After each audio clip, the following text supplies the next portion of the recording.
pembuktian ijazah Wapres nggak? Enggak. Kenapa? Enggak. Kenapa Bapak mau jadi host aja? Enggak. Udahlah jangan ngeributin ijazah mulu. Tapi dia beneran SMA nggak? Enggak, sekarang gini, kalau ijazahnya nggak ada, ngapain diributin? Karena nggak ada. Orang-orang itu bikin sayembara pasti udah yakin. Pasti nggak ada. Karena kalau ada, nggak mungkin bikin sayembara. Ya kan?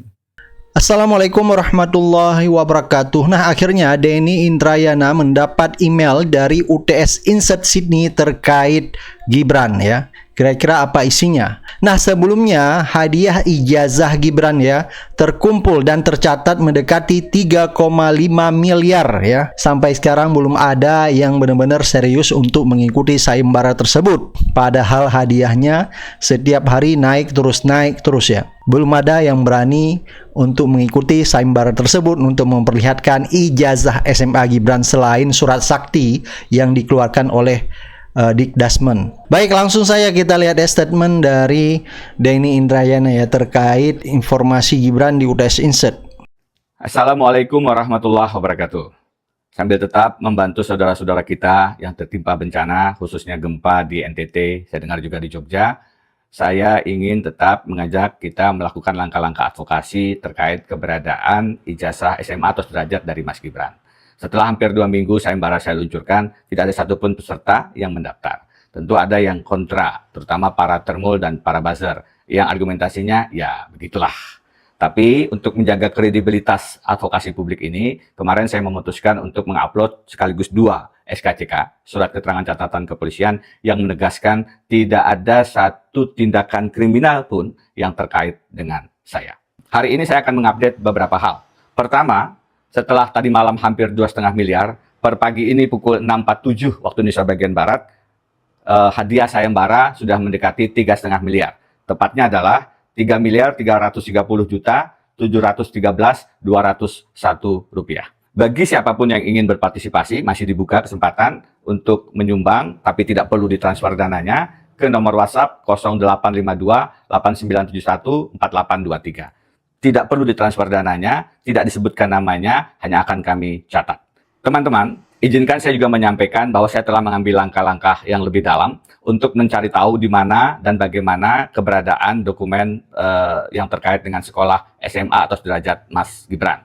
Saya berkirim email ke Orchid Park, Singapura. Email itu pada dasarnya menanyakan bagaimana program, apa yang diikuti, dan apa yang bisa di-share oleh Orchid Park, Singapura. Sampai detik ini, email itu belum berbalas. Saya juga telah mengirim email beberapa kali kepada UTS, termasuk juga UTS College, yang sebelumnya bernama UTS Inserts, tempat di mana kabarnya Mas Gibran pernah sekolah dari tahun 2004 hingga 2007. Email saya 2 kali dijawab. Keduanya pada dasarnya mengatakan belum bisa men-share informasi yang saya minta karena terkait dengan kerahasiaan data pribadi. Terkait dengan hal itu, saya mempertimbangkan untuk melakukan langkah-langkah advokasi publik sebagaimana di Indonesia, meminta keterbukaan informasi melalui jalur-jalur yang nanti akan saya jelaskan. Kebetulan saya memiliki izin praktek sebagai lawyer di Australia selain Indonesia, sehingga saya akan mengambil langkah-langkah hukum yang tepat, akurat, dan terukur agar informasi terkait dengan sekolah Mas Gibran di UTS Insert bisa kita akses. Selanjutnya, dalam surat mereka, UTS juga menyarankan saya meminta izin terlebih dahulu kepada Mas Gibran untuk membuka akses informasi tersebut. Meskipun tidak yakin, itu saya lakukan. Dalam kesempatan video ini, saya menyampaikan pesan kepada Mas Gibran, tolong diberi akses secara tertulis, supaya lebih jelas, kita akan minta persetujuan dari Mas Gibran, apa program yang diikuti di UTS, kapan lulusnya, dan detail lain yang relevan. Dari saya, langkah-langkah ini kita lakukan sebagai bentuk penghormatan terhadap aturan bernegara, etika konstitusi bernegara, karena syarat untuk menjadi wapres salah satunya adalah pendidikan SMA atau sederajat. Jika syarat itu tidak dipenuhi, sebagaimana berulang kali saya lakukan, Mas Wapres sebaiknya berhenti atau diberhentikan. Saya Denny Indrayana, Assalamualaikum warahmatullahi wabarakatuh. Kalau menurut peraturan ini, itu seharusnya ijazahnya yang disetarakan. Dianggapnya ini sebagai ijazah. Oh, ini dianggap sebagai ijazah? Iya. Itu bukan dianggap ijazah dong. Kalau kita lihat, ini kan dikaitkan pula dengan produk politik. Nah ini. Ya kan, permasalahan ini kan Iya. timbullah muncul yang namanya sayembara. Saya juga bilang saya berpolitik, apa salahnya? Hak itu ya. Hak. Dan kita kan ini buktikan bahwa rakyat yang berdaulat. Mereka ini adalah satu kelompok yang diorkestrasi dengan seorang dirijen. Siapa? Siapa? Nah, pertanyaannya siapakah dirijen itu? Iya, siapa? Siapa? Kita tanya ke Bonatua. Iya. Kenapa nggak langsung? Oke, Iya. gue punya ijazah. Nih. Nih, gue tunjukin. Ya betul. Mas Gibran tuh tidak punya ijazah SMA. Catat nih ya. Iya. Tidak punya ya? Tidak. Sekarang coba Anda bayangin, anak nggak lulus SMP jadi wakil presiden. Iya, saya ngomong terus terang aja. Anda bisa mengatakan saya bukan nggak ngaco lulus atau SMP, apa? mungkin Prof. nggak lulus SMA. SMP, Bung. Kenapa SMP? Kenapa? Kenapa kok misalnya SMP Negeri 1 Surakarta baru sekarang ngomong bahwa dia adalah alumni kami. Sementara kan kita tahunya Gibran itu sekolah di Singapura tuh 4 tahun. Banyak orang kemudian bertanya, kok SMP sampai 4 tahun, mana dia ijazahnya? Dan kemudian yang juga katanya aku yang nganter dia ke Orchard Park, ya. Coba secondary school itu ya, apa namanya, menurut terjemahan bahasa Indonesianya apa? SMP. SMP. Dan SMP kalau plus SMP plus sampai kelas Sampai SMA. SMA. Dan Anda tahu untuk menjadi lulus untuk kemudian Anda masuk universitas, Anda harus masuk dulu apa, ya? Dan kemudian ada berapa langkah gitu kan? Apakah itu dilakukan? Tidak. Kenapa? Karena ijazah dia yang dari MDIS dan Bradford University, ya, itu ternyata kan juga palsu. Saya juga terkaget-kaget kok.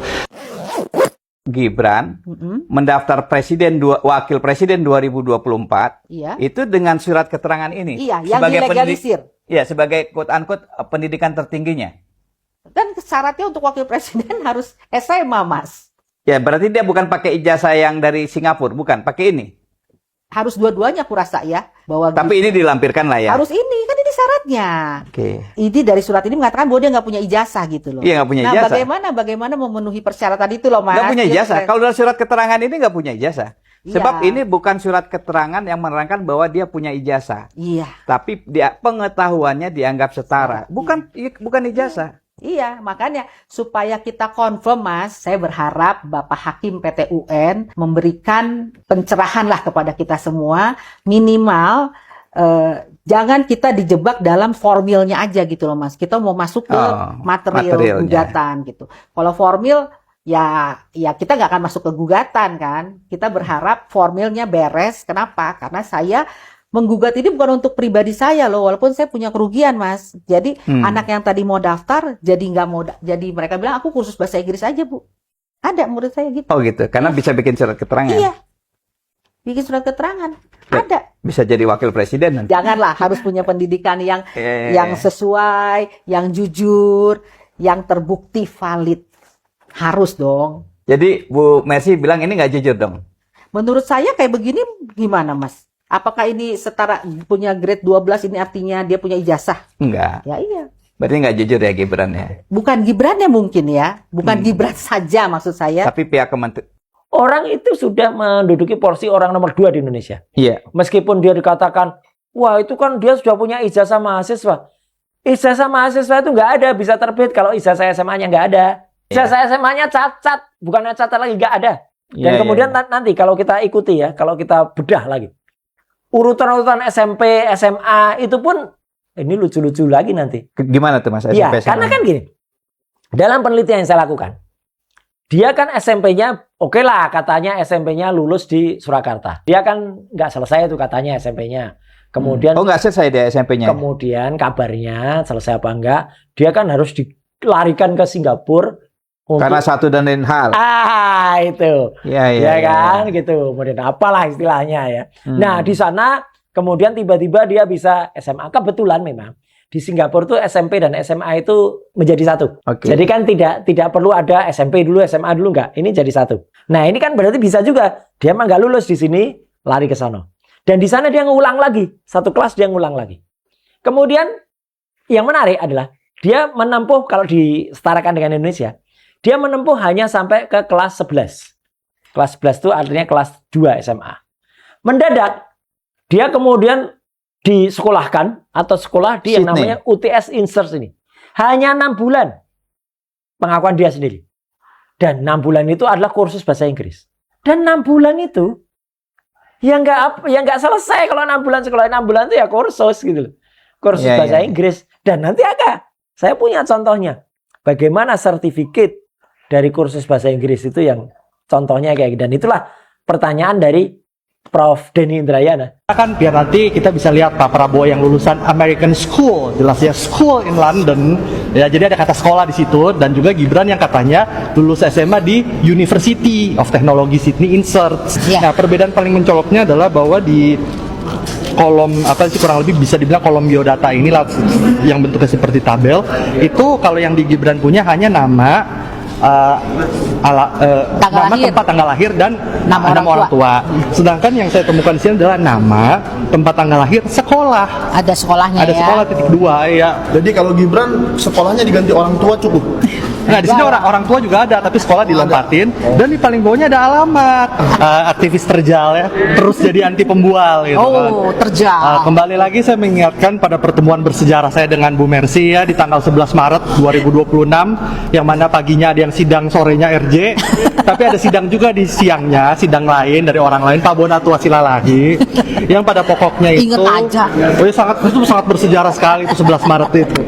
Nah, di sidang keduanya di KIP itu diputuskan bahwa Bang Bonatua itu menang. Bahkan yang sore-sore RJ itu pengacaranya minta ke saya, tolong dong kabarin gimana itu sidang Bonatua menang apa enggak. Kalau Bang Bonatua menang, kita juga bakal menang, karena waktu itu masih mengajukan gugatan yang kurang lebih sama. Oke, pada intinya pada putusan yang Bang Bonatua itu menang, yang nomor 83, itu dikatakan bahwa Bang Bonatua itu minta suketnya dan juga form penilaian dari tim-tim itulah intinya, supaya suket itu bisa keluar. Tapi ternyata setelah majelis komisioner KIP mengadakan pemeriksaan lapangan, ini ada di halaman 54 sampai 55 putusannya Bang Bonatua itu bisa diakses di ini.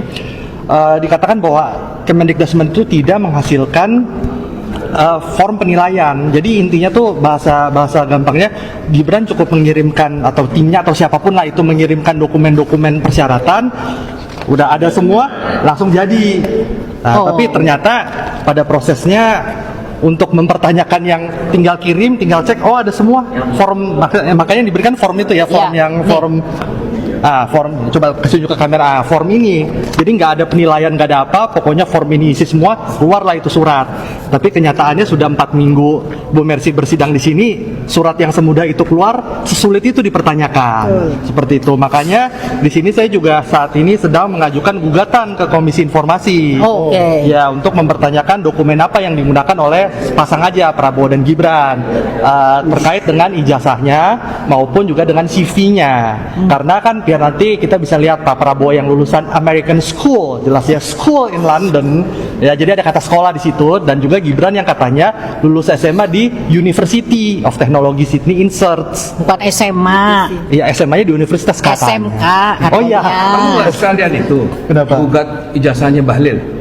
Aduh, nanti dulu lah. Kenapa? Nanti dulu. S3 Bahlil. Nah, sekaligus di sini saya juga meminta permohonannya itu pasal 18 ayat 1 atau pasal 18 ayat 3 seperti yang tadi Pak Denny jelaskan, karena saya juga nggak tahu yang dipakai yang 18 ayat 1 atau 18 ayat 3. Memang rame-rame para termul itu pun mengatakan pakai 18 ayat 3 yang tidak memiliki bukti lulus SMA menggunakan ijazah perguruan tinggi. Tapi kan itu untuk yang tidak memiliki bukti lulus SMA luar negeri. Terus suket itu apa?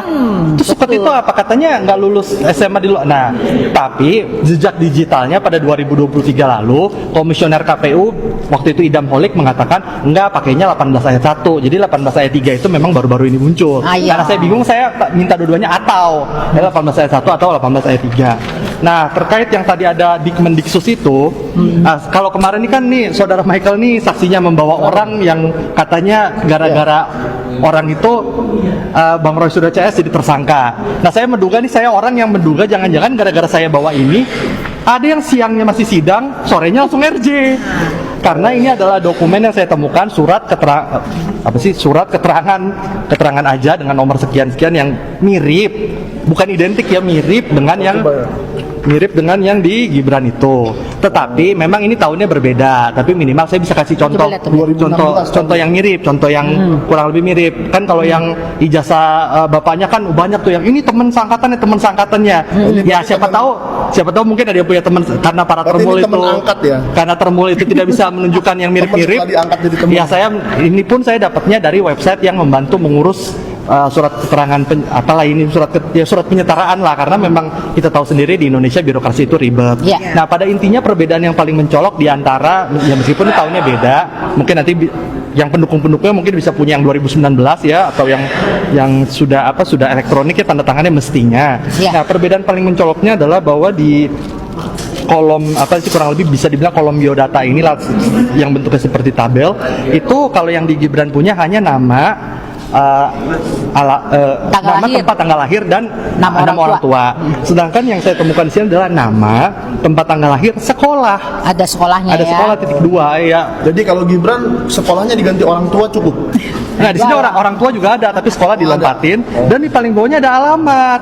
Jadi kalau tadi Ibu Mercy mengatakan bingung alamatnya di mana, kalau misalnya formatnya seperti ini ya alamatnya sebenarnya bisa dicari di alamat yang ini, tapi ya kita nggak tahu ya ini. Kalau tadi sih saya cuma bilang kan yang ngeluarin surat keterangan kan Kemendikbud. Ya Kemendikbud loh yang harus tahu alamatnya di mana kan. Masa kita itu loh. Ya itu aja. Apa tidak langsung Istana Wapres saja?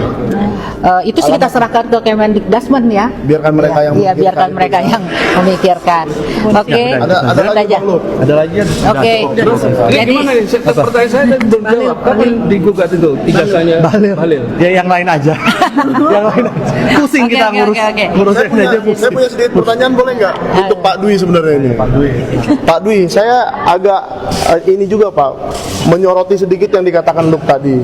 Yang dikatakan pasal 18 ayat 1 atau ayat 3 itu kan bahwa ayat 1 itu ijazah. Intinya ijazah SMA. Ijazah.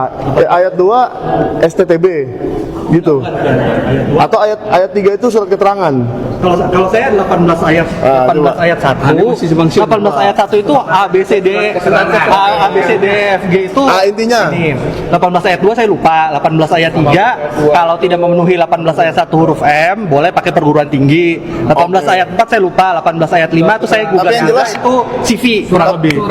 Ayat keterangan kesehatan nggak ada kaitannya keterangan kesehatan. Oke, yang intinya dia tetap memakai ayat 1 ya, yaitu kata Idam Holik, kata komisioner KPU Idam Holik. Kalau kata Termul 18 ayat 3. Nah, yang saya mau tanyakan Pak Dwi. Kalau tidak ada ijazah SMA, jangan tanya ke saya nih. Oke, saya ke sebuah Prof Denny aja lah. Nah, gimana Prof Denny tanggapannya? Karena kan di situ ada 3 pilihan, Prof. Ijazah, surat tanda tamat belajar, atau surat keterangan. Tapi itu PKPU-nya terbit tahun 2023. Berarti tahun 2020 dia mencalonkan wali kota Solo pakai apa kira-kira, Prof? Yang jelas kan surat keterangannya tahun 2019. Ya. Dan ini untuk Wapres memang mesti dicek yang mana. Tapi mestinya akan menggunakan dokumen yang sama. Ya. Surat keterangan. Jadi memang yang jadi soal adalah ayat 3-nya itu sangat Gibran. Sangat Gibran itu artinya jika tidak punya ijazah SMA, sekolah di luar negerinya atau yang sederajat, maka dikecualikan, tidak perlu menunjukkan surat keterangan atau kelulusan itu, cukup dengan sekolah pendidikan tingginya. Kan luar biasa. Jadi peraturan KPU sebelumnya tidak pernah mengatur begitu. Peraturan KPU yang di pemilu 2019 tidak ada begitu. Pemilu 2014 tidak ada begitu. Ini muncul untuk pemilu di 2024 di tahun 2023 dan seminggu sebelum putusan MK 90. Putusan MK itu 16 Oktober 2023. Ini peraturan KPU ditandatangani Hasyim Asyari yang dipecat karena tindak asusila itu pada tanggal 9 Oktober 2023 dan diundangkan 13 Oktober 2023, 3 hari sebelum putusan MK.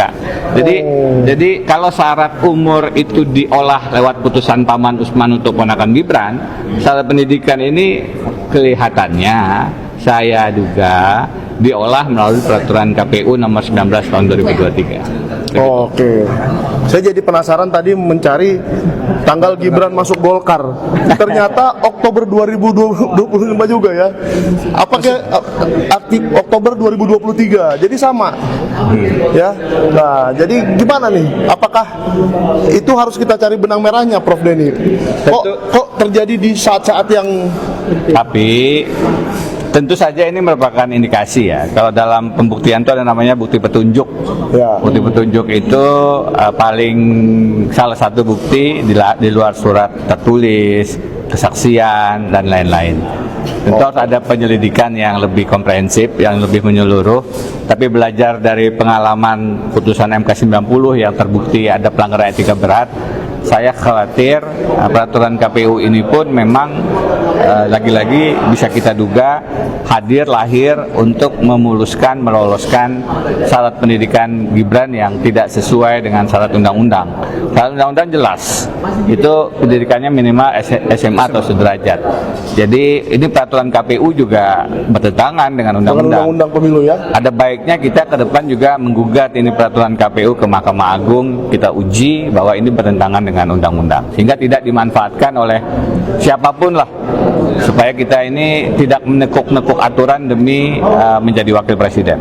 Oke. Tambahin dikit yang Silakan. Saya mau tanya soal Sydney sebenarnya. Yang wali kota tadi sebenarnya teman kita yang lain, Bang Refli, Bang Taufik, itu kan pada saat waktu dulu sidang CLS di Solo itu pernah dapat dari FX Rudi dokumen Gibran waktu wali kota, dan itu memang cuma ada suket itu aja dengan legalisir yang. Tapi PKPU-nya membolehkan nggak pakai itu? Oh, saya sudah selidiki tidak. Oh, tidak boleh ya? Tidak. Oh, itu hasil penyelidikannya Bang Lu. Karena di situ bahkan PKPU yang untuk Pilkada 2019 atau 2020 ya waktu itu, itu bahkan jenis sangat menekankan sekolah ya. Sekolah. Bahkan ada kalau sekolahnya udah tutup, kalau sekolahnya ganti nama atau segala macam itu, jadi sekolah. Oh, jadi dirinci tuh di peraturan KPU. Iya, kalau sekolahnya tutup kenapa, bagaimana? kalau sekolahnya ini bagaimana, kalau sekolahnya terbakar bagaimana? Kan kalau ada juga yang katanya kalau ganti nama bagaimana dari itunya. Nah, intinya yang didapatkan, tapi kan gini, kalau misalnya para pendukungnya bilang, oh itu PDIP kan udah jahat, mungkin ijazahnya diumpetin. Nah, kan waktu kemarin nyapres ada PSI. PSI coba keluarin ijazahnya mungkin, atau ininya kan toh sudah diputuskan terbuka juga untuk umum berdasarkan ya KIP, Bon Jovi, Bonatua segala, kan itu terbuka.